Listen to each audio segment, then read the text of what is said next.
So our next participant this evening is Ernesto Rodriguez III. He is the senior curator, historian, and lecturer at the Alamo. He is a San Antonio native who has devoted more than 25 years of historical research to the Alamo, which is a United States National Historic Landmark and part of the Lone Star State's UNESCO World Heritage Site. Ernesto is dedicated to scholarly research that underpins interpretive planning for the future Alamo Visitor Center and Museum, as well as a greater understanding of the Alamo's archive and artifact collections. Ernesto holds both a bachelor's and master's degree in history from St. Mary's University in San Antonio. He's proud to share his deep knowledge and love for Texas history with the Alamo's millions of visitors from across the world. I present to you Mr. Ernesto Rodriguez.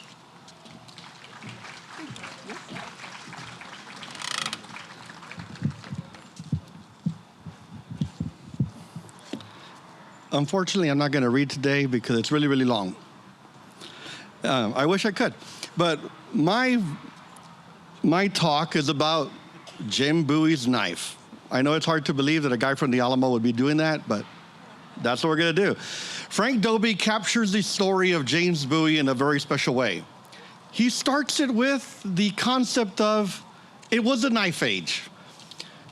That draws us straight into the man himself. And what Bowie was a man of his time, and Frank Dobie captures it perfectly. He states he was born in Logan County, and he was a man that would be remembered as a legend for what he did on March 6, 1836. But where did the knife come from? How did it come to be? It came to be out of necessity. And the way that it comes about is because of a fight. He was involved in an altercation, and that altercation led to him being shot. And when he was shot, the gentleman that did it was a gentleman by the name of Norris Wright. Norris Wright hated Bowie. Bowie was shot and left for dead.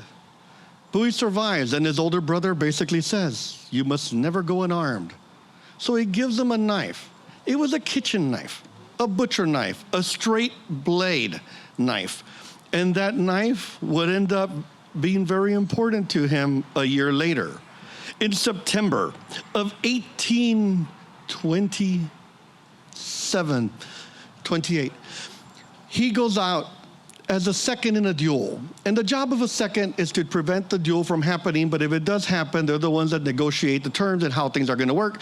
And he's a second in this duel. These two other men go out to the field of honor, and they decide to cleanse the blood. So they fire at each other and they miss. They fire at each other and they miss. Well, they basically call their friends out and they go, the blood has been cleansed. You know, they've saved face. And the fight breaks out and Bowie is shot and stabbed. He goes down. The gentleman that started it all with him a year later goes to try to finish the job. He has with him a sword cane and he starts stabbing at Bowie. What he doesn't know is that Bowie is about to do something that will change the course of American history.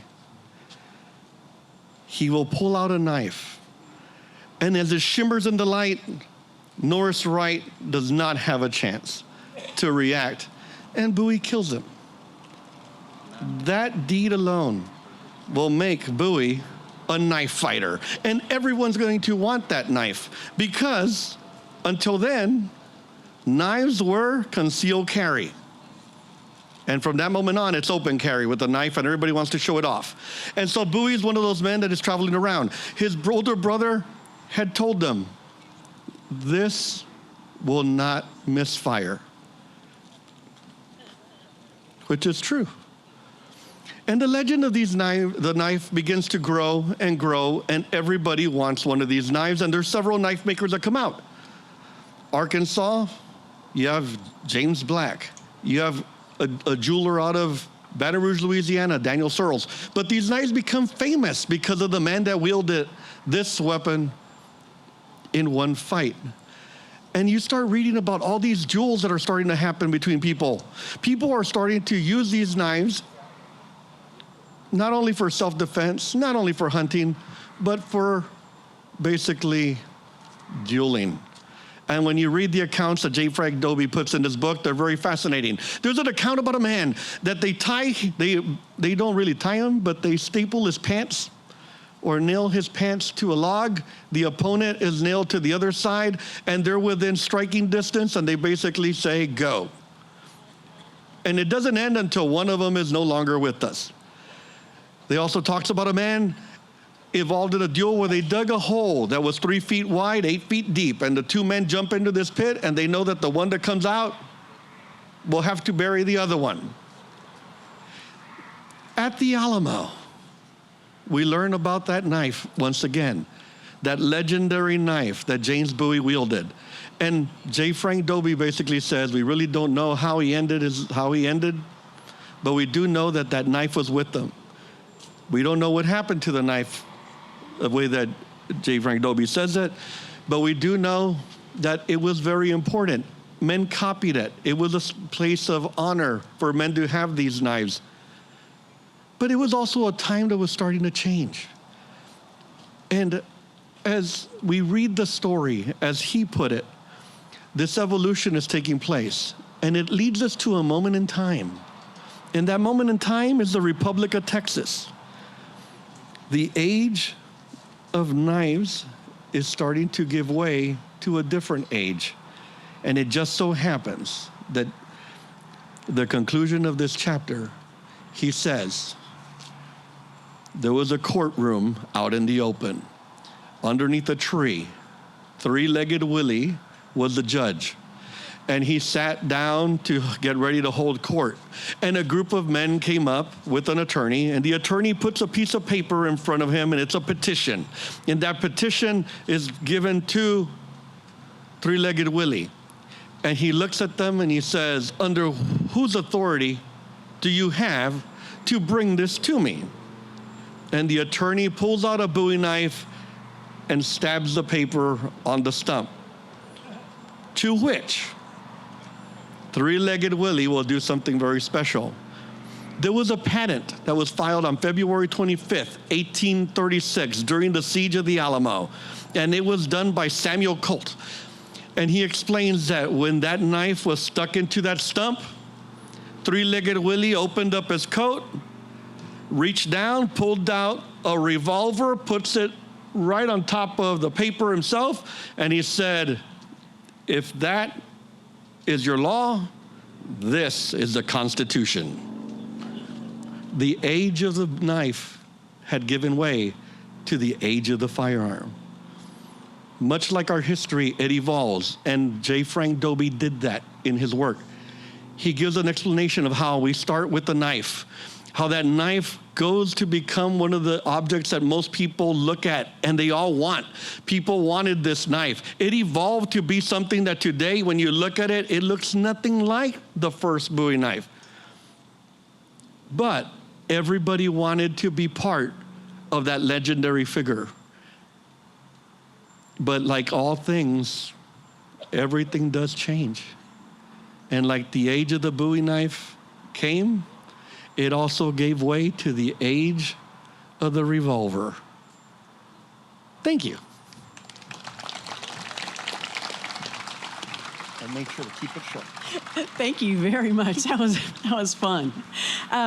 So with thinking about Jim Bowie and the Bowie knife and what have you, what, in your opinion, is the significance of Jim Bowie and the Bowie knife to Texas history, Texas culture, the Texas mindset? So it's significant in the sense that everybody wanted one.